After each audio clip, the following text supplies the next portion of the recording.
Good morning, everybody. It's a Monday. It's Monday. But it's also the week off for everyone to have. What is that on my hat? School? All right. Pardon the hat. Um, it's dirty for some reason. You're just going to have to live with it. Consider it a birthmark.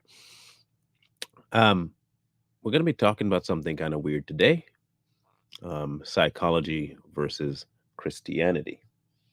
Um, hang on one second.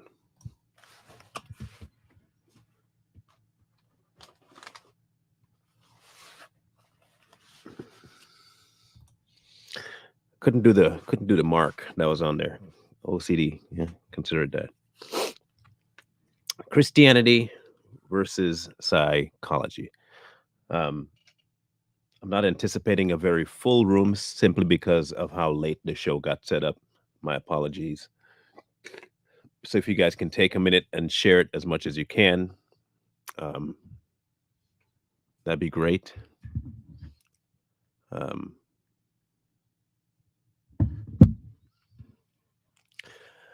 so we're gonna go through two things before we tie the two together.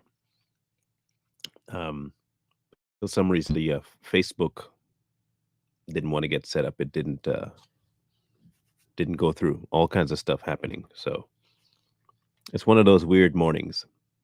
Can't explain what's going on either. Um, I have tried, but it doesn't want to set up the Facebook version of this show. Let's see if it does it. I'm going to try adding it now while we're live. Okay, went through. All right, so let's do two things. I'm going to define one and define the other, and then go from there. Okay. So, Christian psychology is the merger of theology and psychology. It is an aspect of psychology adhering to the religion of Christianity and its teachings of Jesus Christ to explain the human mind and behavior. Christian psychology is a term typically used to reference the Protestant Christian psychotherapists who strive to fully embrace their religious beliefs and their psychological training in the professional practice. However, a practitioner of Christian psychology would not accept all psychological ideas, especially those that contradict or defy the existence of God and the scriptures of the Bible. Regular psychology is the scientific study of the mind and behavior. Psychology includes the study of conscious and unconscious phenomena, including feelings and thoughts. It is an academic discipline of immense scope, crossing the boundaries between the natural and social sciences. Psychologists seek to understand the emergent properties of the brain, linking discipline to neuroscience. A social as social scientists, psychologists aim to understand the behavior of individuals and groups. So, let us take a dive into whether or not these two can coexist. Many of you know a individual by the name of Jordan Peterson. Brilliant mind. He too is a um, psychologist. Um, and so he has spent his life encountering the human mind, um, how it operates, what it needs, at least from their perspective. And recently, he had encountered something that he had not before. Um, what he encountered was that the whole idea of Christianity and God Himself runs a little contrary to psychological evaluations. Because to fully, truly understand and believe God, one has to let go of the logic that man has and embrace something that seems illogical. And when that finally hit him, it broke him.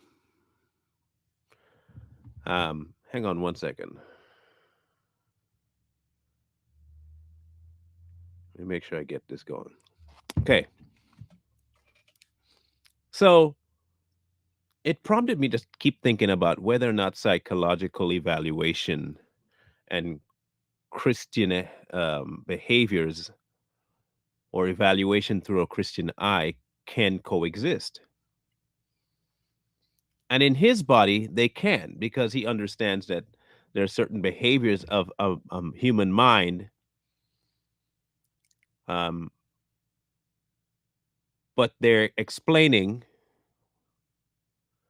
um, spiritual things on a man level.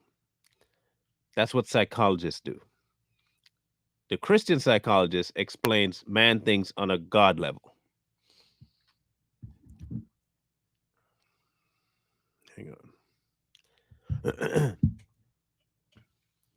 So I did get a chance to check out Kevin. Yes, thank you, Robin. Um, but psychologists today are different in that they want to exclude the influence of the spiritual on the mind of man and in the life of man and explain everything away with chemical reactions in the brain. And they want to explain everything away or get everything out of the way with drugs or talking about it. Um,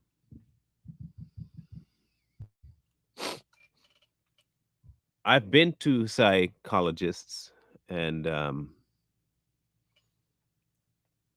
my fair share of people who would call themselves Christian psychologists, been evaluated, been diagnosed. When I was in college and in my depressive state, it's a whole nother thing altogether there, my depressive state. Christian psychologists agreed that I was depressed. In fact, they agreed that I was bipolar and manic depressive.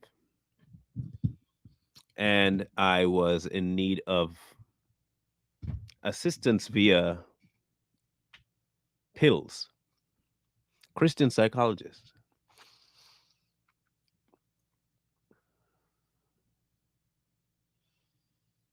Now that I'm in this stage of my life, I'm rethinking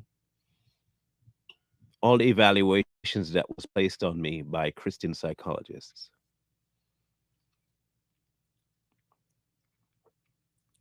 Because now that I look back and see exactly what was tormenting me, it had zero to do with my mind and everything to do with my spirit.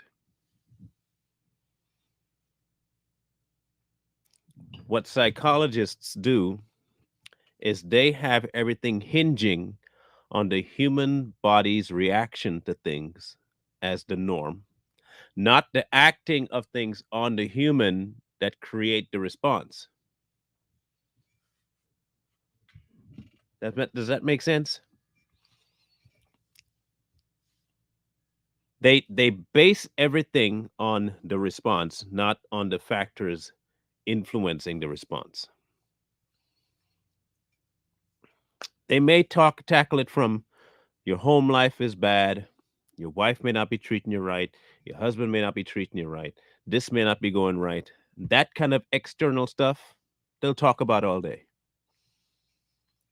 But the spiritual aspect of things, they never talk about. What is acted upon a man that makes him behave a certain way? The Christian psychologist will still try to relegate your behavior as the fix. They'll mention God, but not as a aspect to your life that will remove your issues. He assists. He gives you tools. Um, the Christian psychologist will still think of things like you have bipolar, you're schizophrenic. They will still behave and talk just like that. So, how is that any different than a regular psychologist? And where are you leaving room for the influence of spiritual things on your life?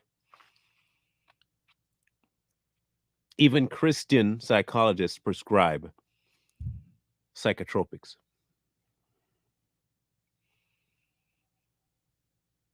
Even Christian psychologists do not refer you back to the Creator.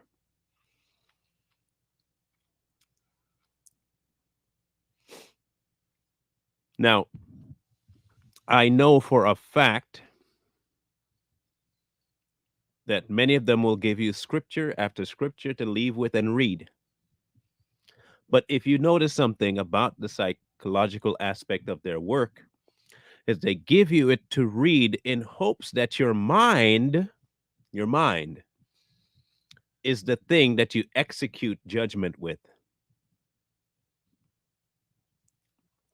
And I don't mean your renewed mind, your human mind. They bank on you reading the verse and saying, oh, I can apply that blah, blah, blah, blah, blah way to get me out of blah, blah, blah, blah feeling.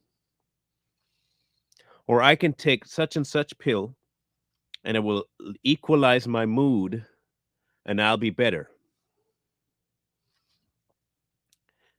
They rarely, and if you can name me one psychologist that you've been to that harps on and hounds you about your personal relational time with God, I need to meet them. I need to meet them.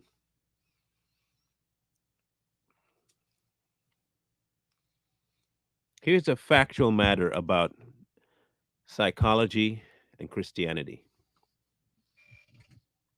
Psychology does not facilitate the need for Christianity.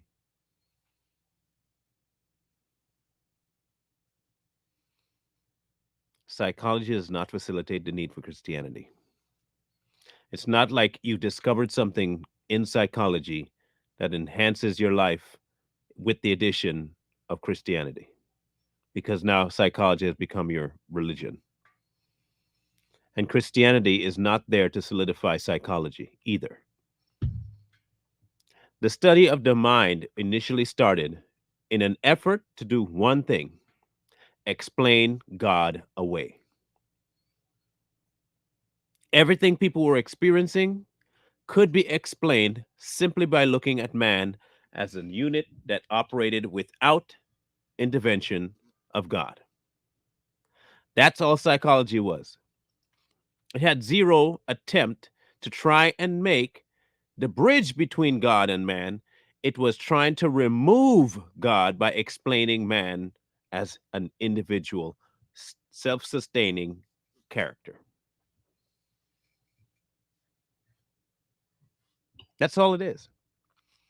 If I can convince you that your mind is a playground that only you have jurisdiction over and have say on, I win.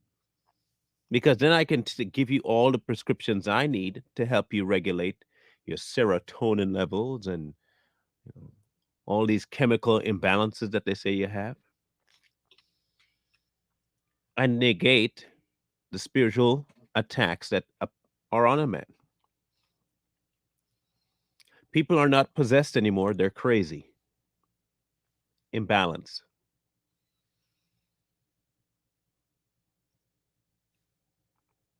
You no longer have the influence of demons It's all in your head. It's another way to isolate you from the Creator.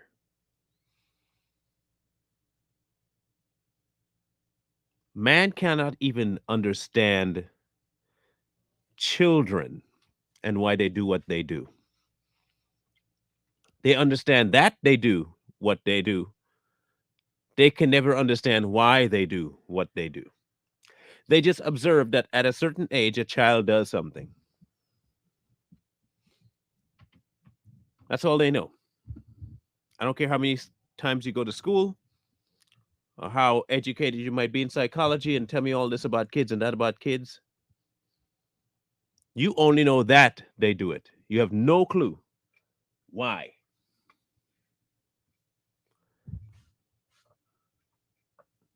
Heck, psychologists can't even tell me why we need love.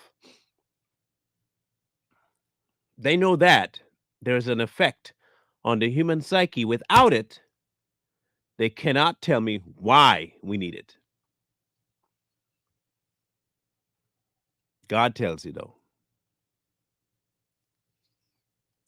So let's narrow things down a little bit to depression. Since someone mentioned it, and I've had experience with it, let's talk about depression. What really causes depression? Is it a situation? Is it a personal viewpoint of oneself? Is it something acted upon somebody? What causes depression? For me, I can tell you what caused my depression. I didn't feel like I fit in. I was still mad at my father's death. I didn't and wasn't achieving what I wanted to achieve. Um, I really didn't have any friends. I was always by myself. I was in a strange place. The list went on and on and on and on. And I fell into a state of depression, meaning I had zero willingness to be around people or life.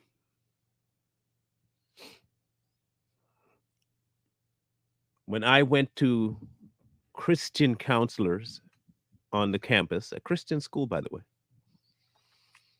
they ran their battery of exams as a normal psychologist would. No talk about God in the evaluation, no asking about how was my walk, none of that. It was all about why I was depressed, what I was feeling, what makes you feel this way. They didn't care whether or not I had a deep or lasting relationship with God. That was an assumed thing because I was going to a Christian college. And if it wasn't an assumed thing, it was an unassumed thing, and they didn't care to ask. So I got labeled as having a disorder, manic depression, suicidal tendencies, prescribed medication, and weekly visits to my psychiatrists. Not a single mention of closet time with God. Not one. Not one encouragement to get into the word, not one.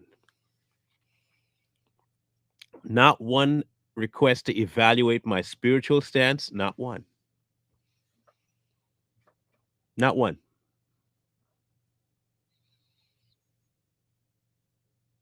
So I'm going to ask the room, how many of you have been to a psychologist, been to a psychiatrist, and they have forced you to go to God with your issue? Name one. If you have one, tell me of one that said, "Yes, we don't need meds. You need to get back to the heart of God in order to solve this problem." Have they done that? This is why they cannot coexist. This is why they cannot be one and the same. There is no such thing as a Christian psychologist. There isn't. Psychology is diametrically opposed to God because you're looking to man to solve your problem.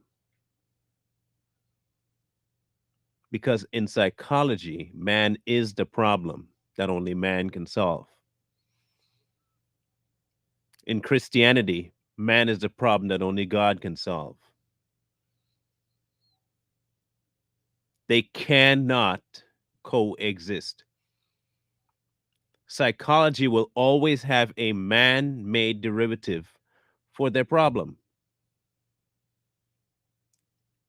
Your levels are off. You need to regulate your levels. You need to get outside more. There's always an activity that they're giving you. The activity is never prayer. It's never prayer. It's never get more into your. It's never, hey, talk directly to God and tell Him. None of that. No, it's never that.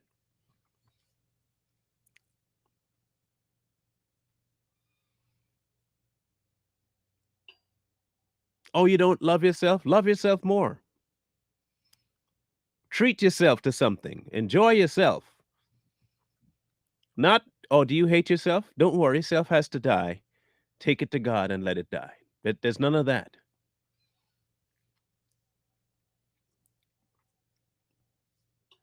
Psychologists have a pharmaceutical fix, have a man made fix.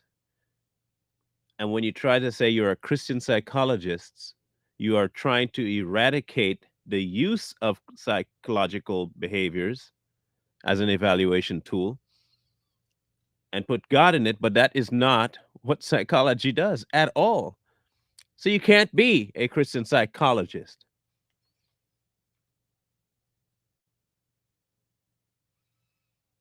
You can either be a counselor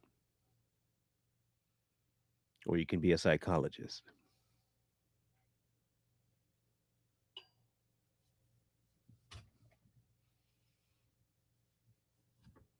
That's it.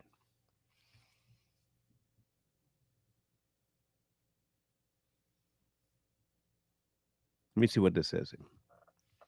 If you speak to a psychologist about any spiritual experience, several think it is automatically dark. I studied it, I lived it with depression, PSD. You know. I didn't mention anything about my spiritual walk with my psychologist. I didn't know what that was. I didn't know anything about a Christian walk.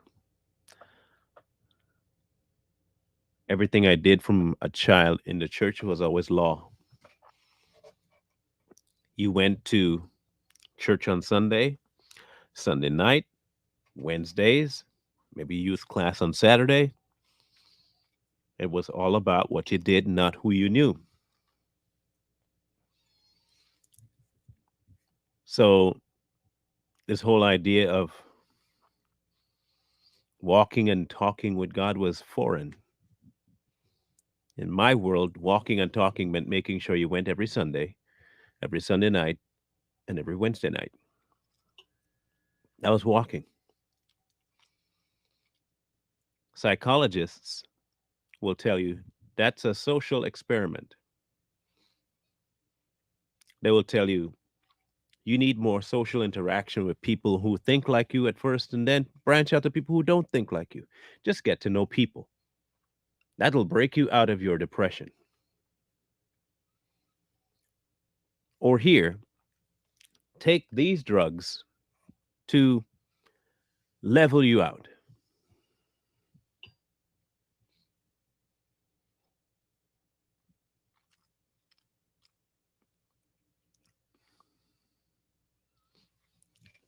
A Christian realizes one thing real early, that they cannot fix anything without God. We realize pretty quickly that our depression, our anxiety, our fear, all of that is a lack of trust in God. All of it. Very, very, very, very, very, very, very minute little has to do with anything else. My problem when I fall into depression is lack of trust. Let my mother know I'm live. She tried calling me here. That's our biggest problem.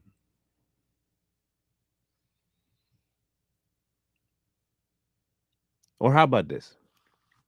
Christian marriage counselors who are psychologists. They walk you through all kinds of books, self help, right?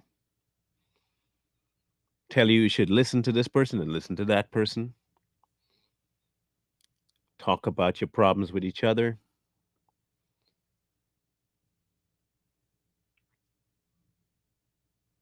They'll give you one or two verses. I'm just talking from experience here now. But they don't tell you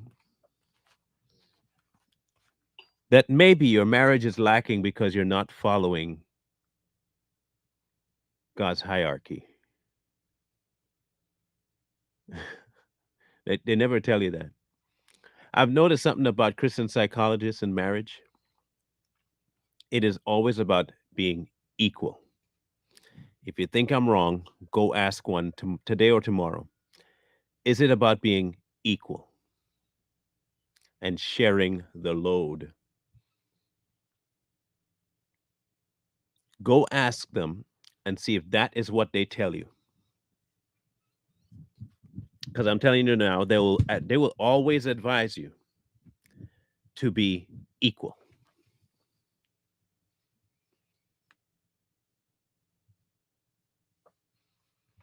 They will advise men to be less manly and more sensitive. They'll advise women to speak out more.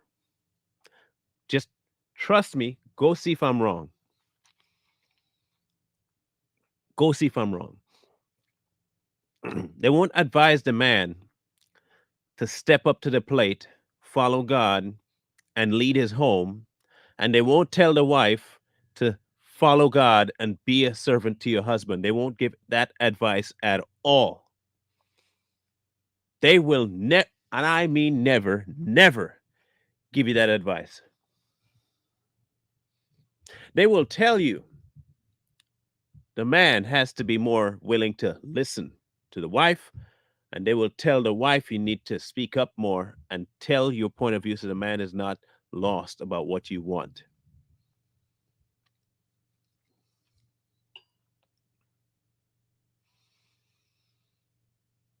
That's the influence of psychology on the Christian, which is why Christian psychology cannot work. It can't. Michael, my email is on the Straight Talk About page. You can find it right in the Straight Talk About page. My anxiety, my depression, my worry, all of that comes from a spiritual place. All of it comes from a lack of trust of the Almighty. Plain and simple.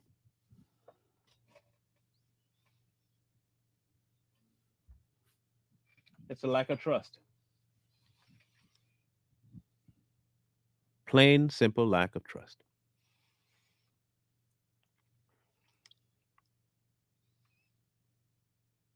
Advising children about their depression instead of telling the children, speak to your parents.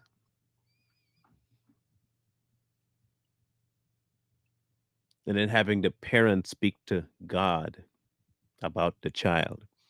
It's always, let's listen to what the child has to say. Let's listen to him. Child has feelings and concerns. And then now a third party is implemented in the child's life. when the child should be learning from mom and dad. We have now brought a third party into the playroom.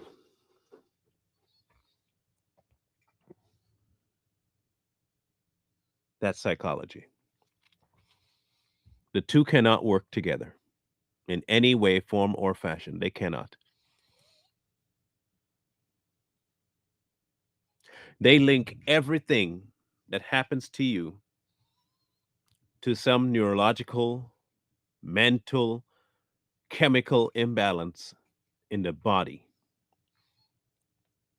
Any apparition that you might see, any talk about the spiritual world, that's a mental problem. If you see something, see things, that's all mental, and we can correct all of it with pills.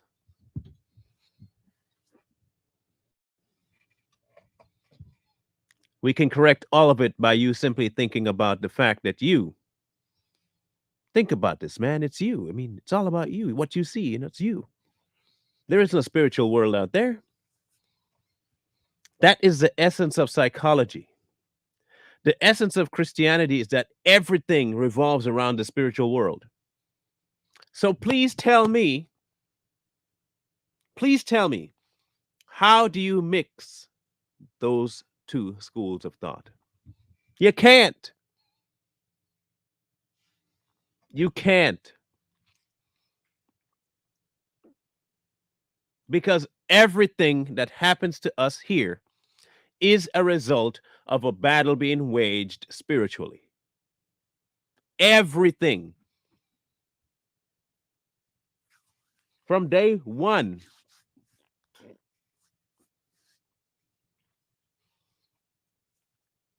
Everything's a spiritual battle.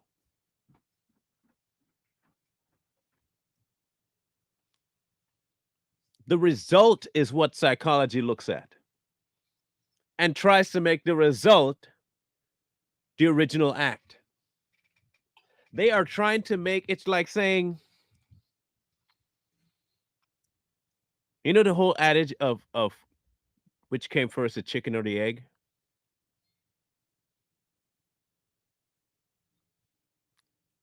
And psychology will lean you to keep going over that cycle over and over. Chicken, egg, chicken, egg, chicken, egg. But if in order to have the chicken, you have to have the egg. In order to have the egg, you have to have the chicken. In order to have the chicken, you have to have the egg. In order to have the egg, you have to have the chicken. That's what psychology will keep you. God will tell you, I made the chicken, bro. Case is closed. Stop roiling around in your head trying to figure out which came first. I'm the creator. I made the chicken to in order to lay an egg. I made the chicken. Case closed. Stop.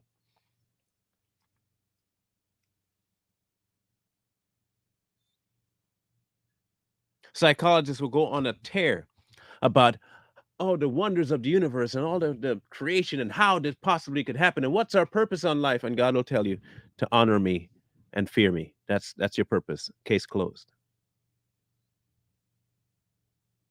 What is the meaning of life? God. Case closed.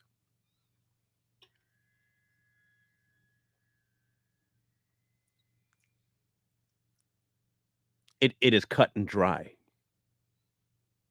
But a psychologist will keep you roiling around in your head, and leave you running around like a scared rabbit up there all day. And they call that progress because you're tackling real deep things.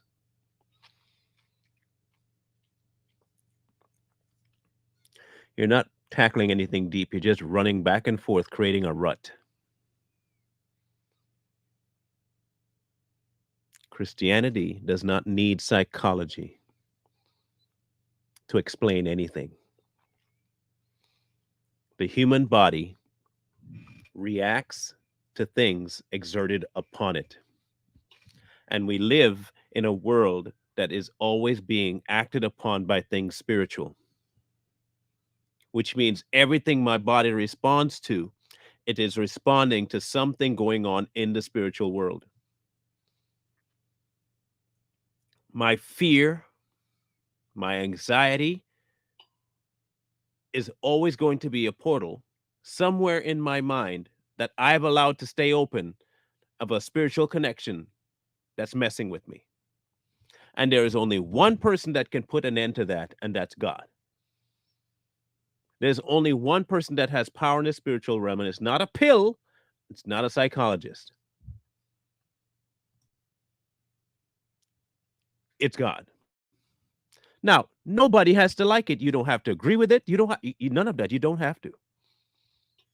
You really don't have to like it. Why don't you have to like it? Because it's not required. He's not going to force you. He never will. But if you want to go to a psychologist and at the end of your life still have no answers, feel free. I will tell you this much. A psychologist will never, ever, ever have the answer to anything going on in the mind and heart of man. They will have a band aid, they will have something to distract you. It cannot offer you a solution. A Christian psychologist cannot use psychology to give you an answer either.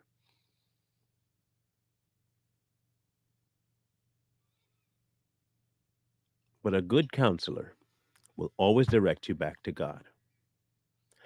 A good counselor will always tell you you cannot make this walk if you don't have God. A good counselor will tell you all the crap that's going on in your head is you allowing the devil room to play. And you're not turning your mind to God. Instead, you're always, always looking at, the scary thing, the next thing. Stop. But a psychologist will always tell you to try and figure out why is your mind always going there? Let's go talk about things that happened to you in the youth. What happened as a child? Well, as a child, I lost my dad. And how did that make you feel? I was pissed. So, what kind of things do you do to avoid being angry? Have you thought of maybe that you couldn't stop it and that it just had to happen and that you need to find a way to use that energy to something good? This is a conversation I've actually had. So, well, yes, but well, it's not even about the but. You see, the more you don't address the fact that you were angry, the worse off it'll be. But you have to admit that you were angry. I said, I could get behind that. Okay, I can admit that I was angry. Then you need to go back and understand why you were angry. Okay, I know why, but okay. And then you need to go back and understand that anger is not going to solve anything. O- Okay, so how do I get rid of the anger? Just stop being angry. Just stop being angry. Yeah, just stop being angry.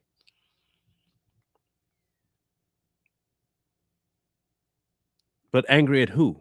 Well, stop being angry at yourself for having these kinds of sensations. This is legitimately a conversation. But I didn't do this to myself. Well, you kind of did by the feelings that you have by not letting go of the anger. You see the cycle that they tried to put me in? You see the cycle that they put me in? I am the one responsible for my anger. Okay. And the only way for me to not be responsible for my anger is to be responsible for my anger.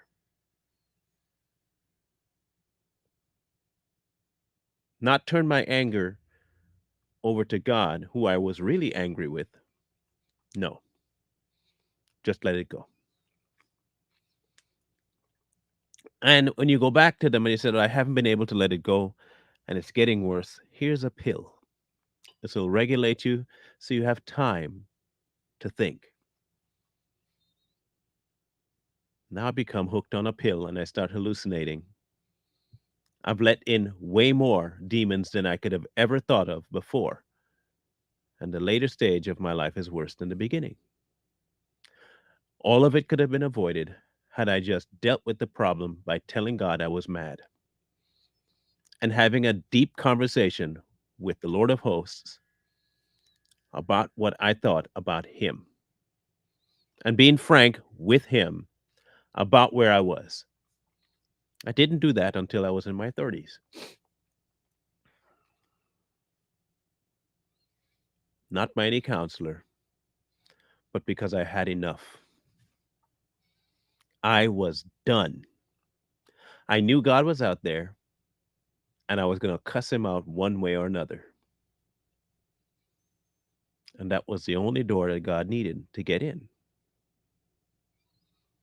Because whether I spoke to him in anger or spoke to him in love, I spoke to him. That was vital. I had to speak with him.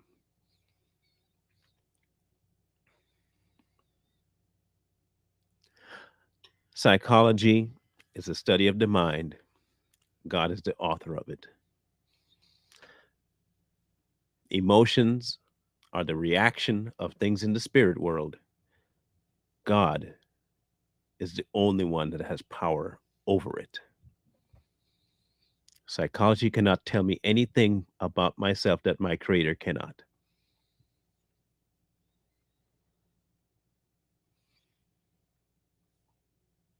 If my advice to you out there that have a struggle, mental struggle, depression, anger, extreme sadness, and you medicate in ways of drugs, alcohol, sex, violence,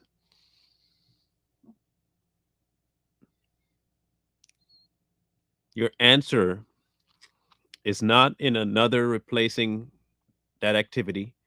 It's not in going out to hike more, getting out in nature more, drinking more water. The answer is in finding life's source, which is God. The answer is in taking all of your inner turmoil of the fallen and handing it over to the only one who knows how to regulate everything, and that's God.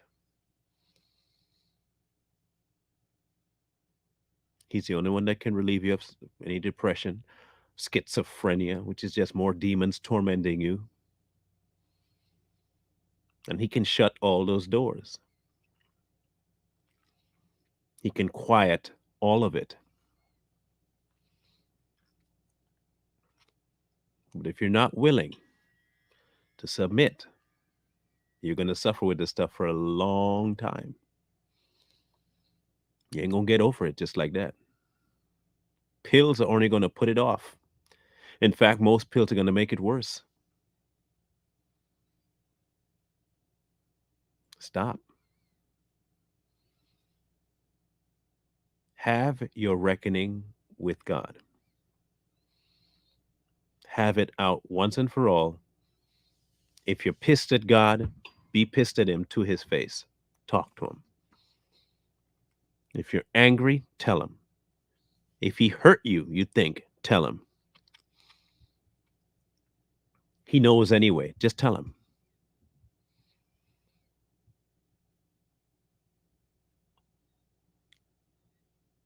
But he's not going to tell you, oh, your serotonin levels are too low. I need to direct you to some pills.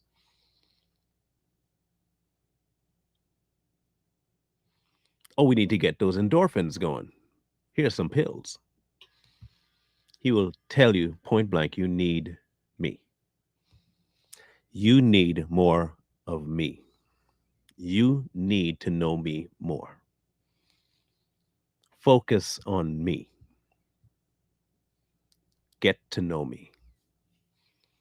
I will live this life for you. You want to get rid of depression? Come to me. Come unto me, all you are labor and we're heavy laden, and I will give you rest.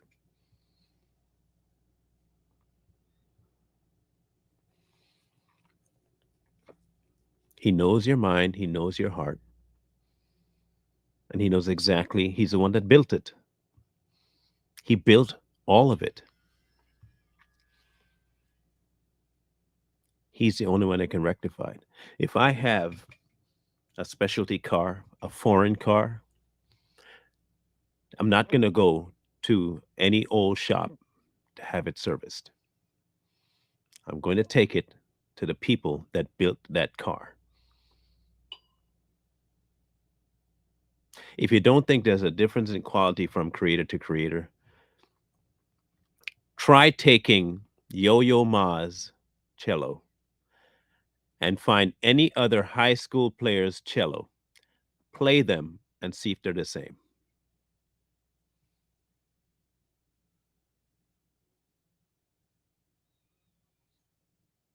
You tell me. Play Yo Yo Ma's $1 million cello, then go play a high schooler's cello and tell me if they're the same thing. They're not remotely the same. Why? Because one is built completely different and by different hands.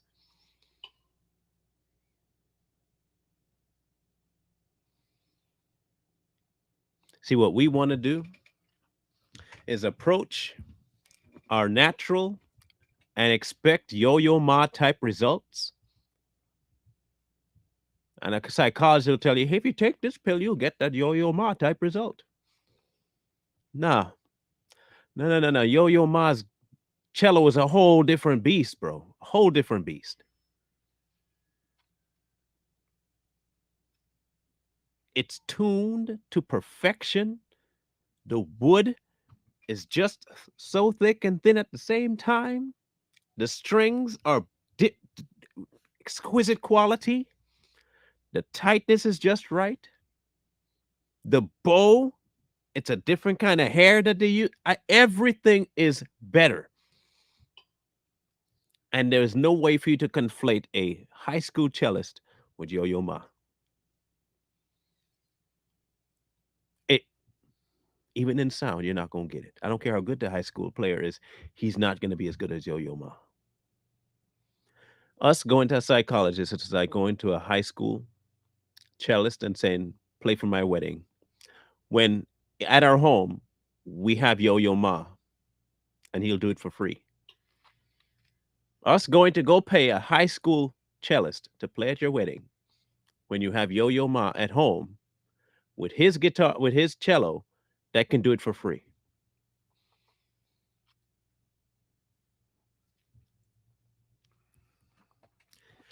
I keep saying, go back to the author. Yes, his definitely custom made, Linda. The last I heard, the tag on that was about $2 million to have it made. It was a $2 million cello. I want that to soak into your mind a little bit that it's a $2 million cello. But understand it's a $2 million cello in the hands of a master.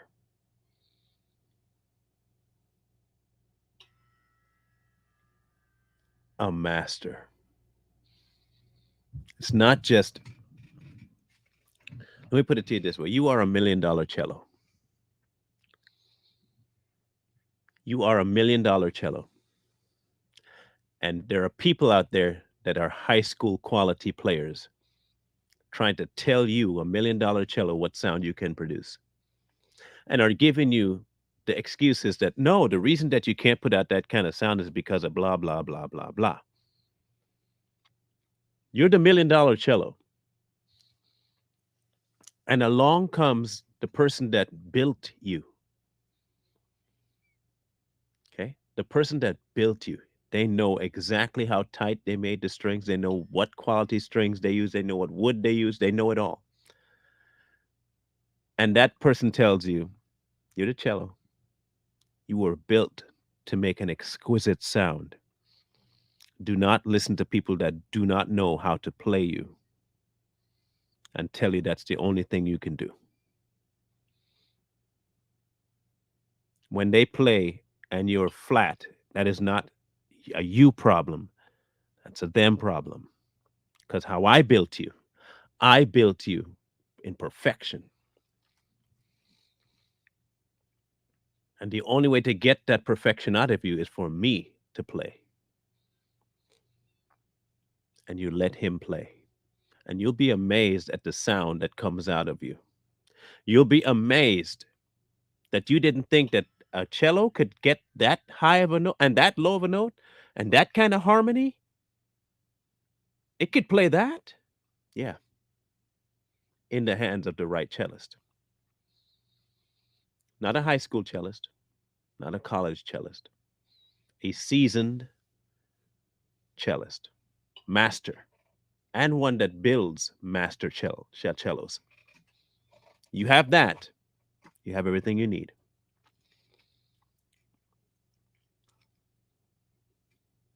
Everything.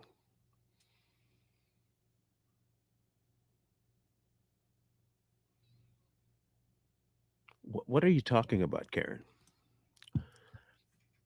That is not always true. God uses all people's gift in the body. Some people may need help to get to God. I agree medication is not the answer always. God is the author of everything. Is he the author of everything? Chaos included? Lies included?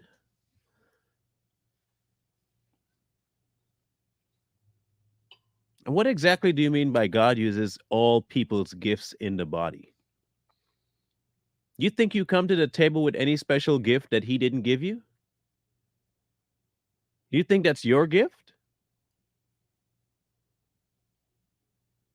He gives the gifts. You don't come with your hands full.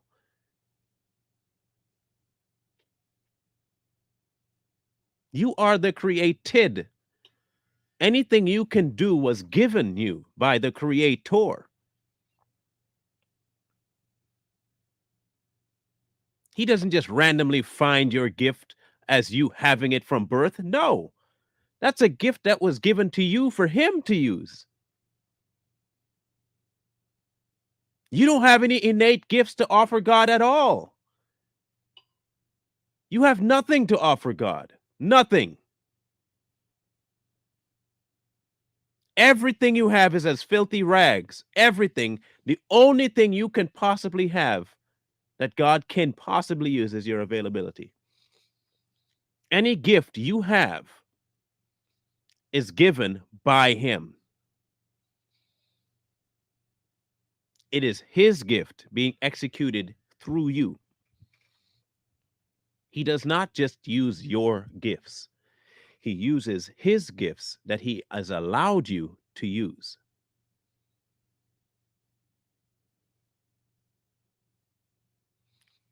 Again, He will not use the things of man.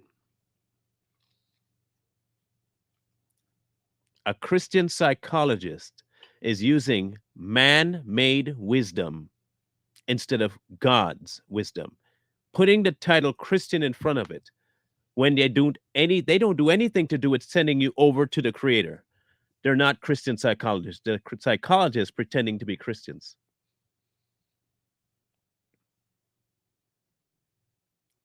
A counselor will direct you to the throne and only the throne.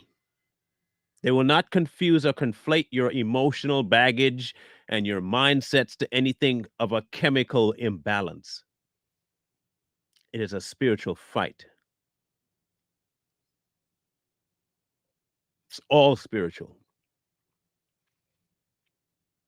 Day in, day out, it is spiritual.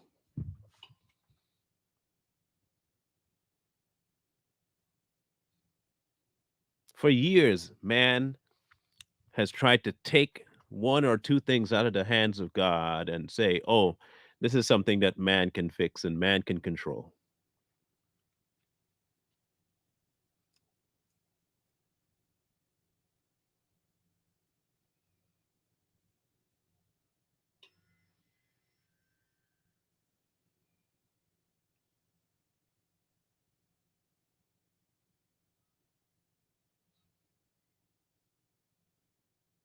This is the problem. It is a big problem. Every bit of our walk is spiritual. And the only person that can win the war in the spirit world is God. Not you, not me, not meds. None of it. God.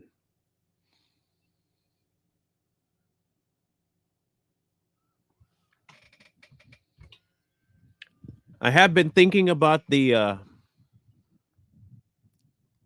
phone thing, calling thing. Um, I'm still not sold on having it yet as part of the show. Um, it would be by topic, I'm guessing. Depends. Um, I may have a time for that, but I still don't know. I've had suggestions of a Q&A session. I'm not keen on doing that one either. Because I'm not a counselor. I'm not taking questions and answers and all that stuff. Um, but maybe on occasion I'll try and get a phone line set up and for certain topics have a conversation. But that's not necessarily something that he's opened the door for yet. Okay, not he has not said do that, so I'm not going to jump ahead of him. I've tried jumping ahead of him, and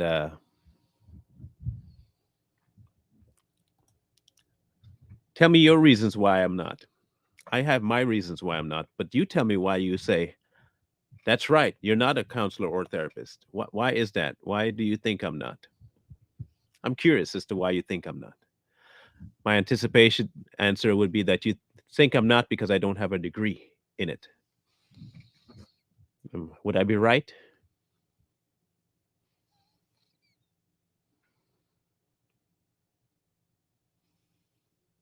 Let me see if I'm right. Is it because I don't have a degree? I really like to know that. I'm curious. I'm so curious right now.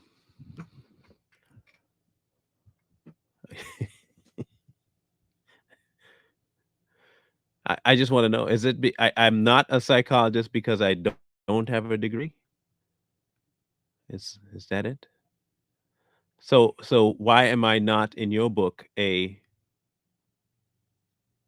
psychologist or counselor? Why am I not? Or psychiatrist? And why am I not any of those things in your book?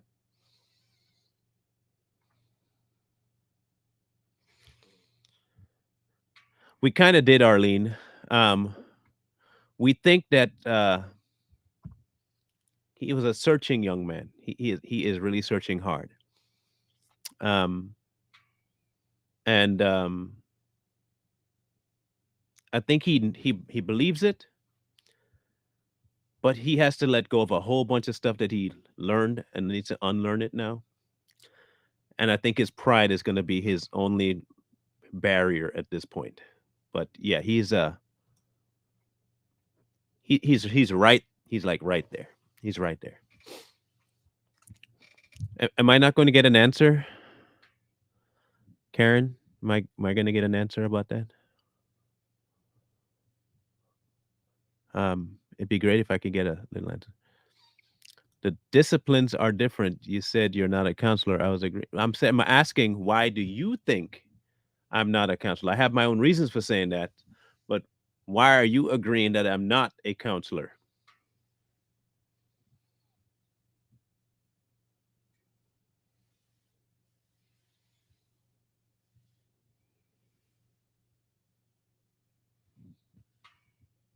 I'm just asking a simple.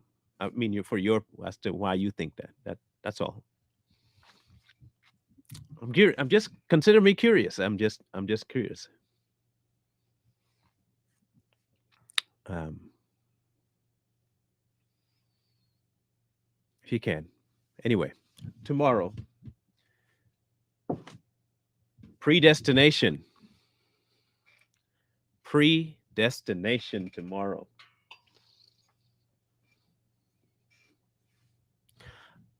Okay, I know that you were agreeing with me. My question is why are you agreeing with me? That am I just not probably I'm not asking a question properly.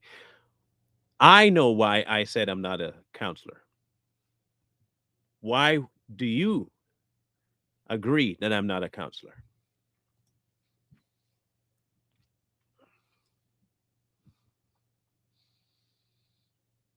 I, I mean, I know why I'm saying it, but why are you agreeing with it that I'm not one? In your world, from your perspective, you must be seeing something that makes you agree that I'm not a counselor. If you can tell me why I'm not a counselor, that'd be great. I just want to know from your perspective. Anyway, predestination, and then on Wednesday, who created God? Thursday, I have a journey, and I'm still working on my Friday. Um, no, no, no. I have Friday already. I have Friday already. Friday um, is Christianity a curse? That's Friday. Is Christianity a curse? I'm still haven't gotten my answer. By the way, she hasn't. Karen, you haven't answered me. Maybe you don't have an answer. Maybe you just felt like agreeing with me. Um, I just want to know why you agree. I can tell you why I don't think I'm one. Here's why I don't think I'm one. I don't consider myself a psychologist, a counselor, because I'm only saying what God wants me to say. I don't consider that counseling. I consider that direction.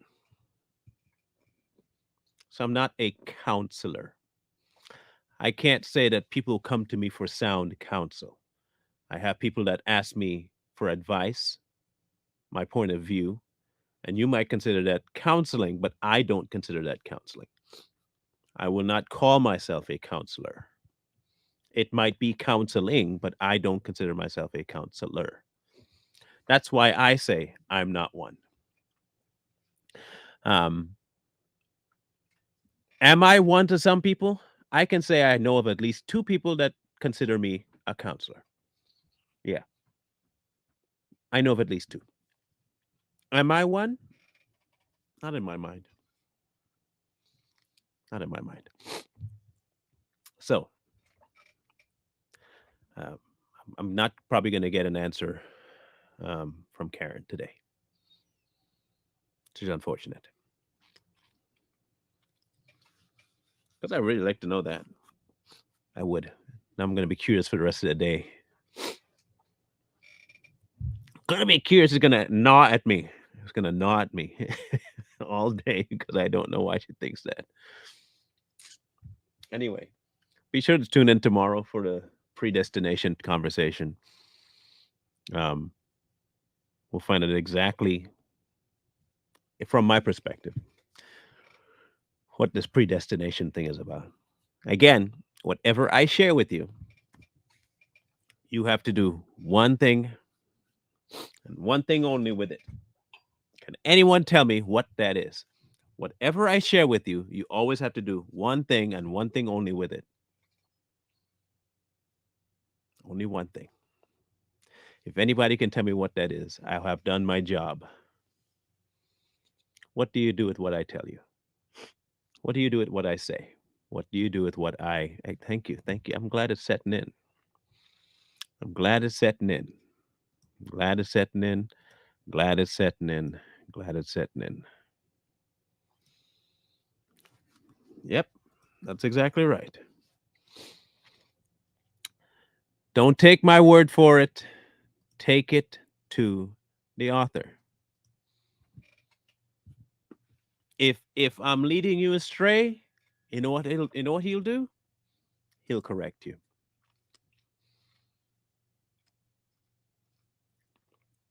He'll correct you. Heck, he'll correct me. I'm not trying to go above the man's head. I'm not trying to go above what he say. He's done his fair share of correcting already. But that wasn't the question, Karen. You're not answering my question. And that's okay because you probably can't answer the question. And that's okay if you can't answer the question. I didn't ask you what you see me as. I asked you, why do you see me as not a counselor?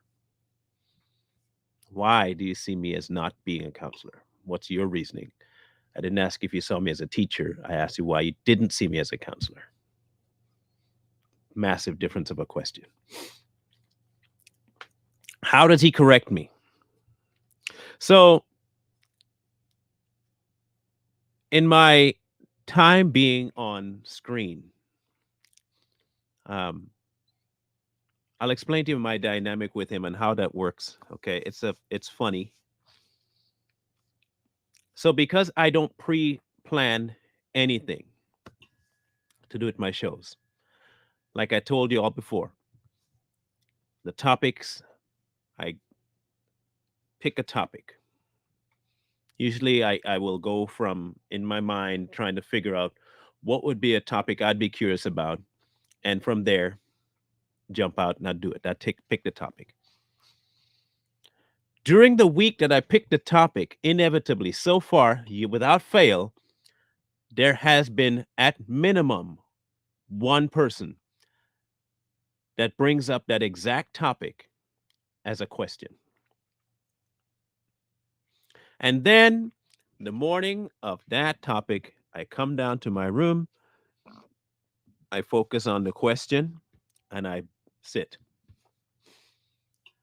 There's a verse that goes with it. I take the passage and I read the passage. And I leave the rest in his hand. Literally, that's all I do. I leave the rest in his hand. I don't espouse that I have any extra knowledge that people don't have. I don't claim that I have massive amounts of wisdom, but I have learned how to leave that open for him to do what he has to do and say what he has to say. The exact same way I did the journey, that was my testing grounds. That was my training arena. He did more work in me than he did in the people I had on the show. Having people come on to tell me their story, even though they've told me stuff before the show, and talk about their stuff during the show. And I left myself open to him by saying to him before the show even started, if you have something to tackle, you tackle it. He's done that before with me. And I know what it feels like. There is a sensation. I'll tell you the first time it happened, just real quick. I was at a men's facility trying to get myself right. And I had told my spouse at the time that if I had heard of anything that was to do with infidelity, I would leave the facility and be done. 4 days into it, I get a phone call, 10 o'clock at night, relaying to me those exact same words that I told them if I had heard, I would leave. I'm on the phone talking. It's a little payphone booth kind of thing. I'm on the phone. In my head, I am trying to tell the person on the other side, I'm done, I'm leaving. That's what I want to say.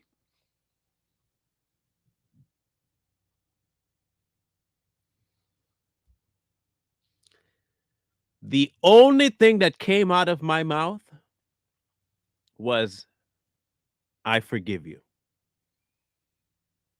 I forgive. That's all I could say. And in my head, I'm fighting what's coming out of my mouth. Stop saying that. You're supposed to be saying, I'm done. Instead, I'm saying, I forgive you. I was livid. I was livid. I was like, no, no, no, no, no, no, no, no, no, no, no, no, no, no. I want out. That's what I'm supposed to be saying. But you're saying you forgive? No, no, no, not say that. Then I hang up the phone. I go find my counselor at the time.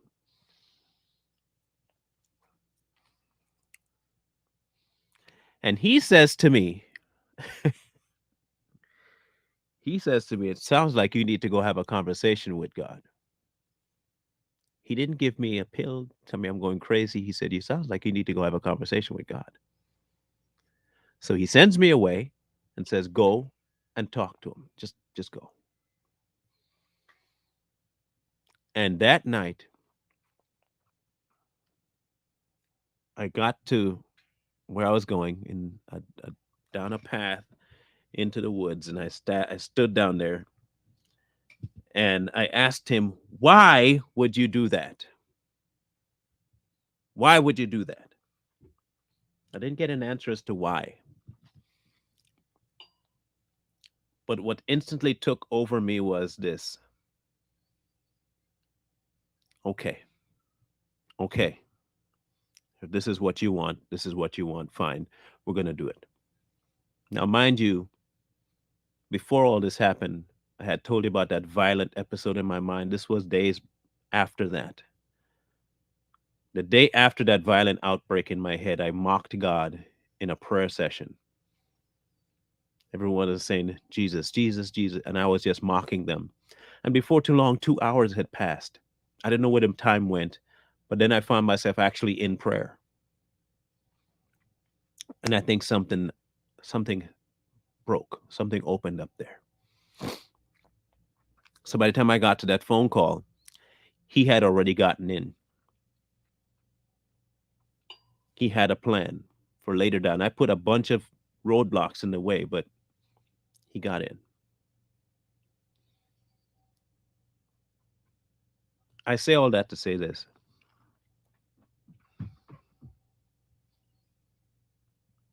When God needs to correct me, he does it. He doesn't wait for my permission. He doesn't wait for my attention. He just does it. That's what he's done. I may be different than some. I don't know. I don't. I'm not putting that much thought into it. I just know that when I have been wrong or going down a path he does not want me going down, he issues an immediate sign.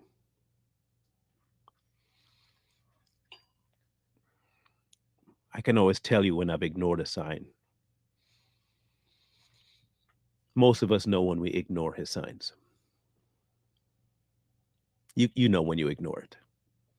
I think the more we stop sissy-footing around and understand that you know exactly when you encounter him and you ignore him, you know it. Your spirit always knows when he talks to you and you ignore it. And you can become quite adept at ignoring him to the point where it becomes normal to you. But you know good and well when you've ignored him. Don't act like you don't act like you don't know.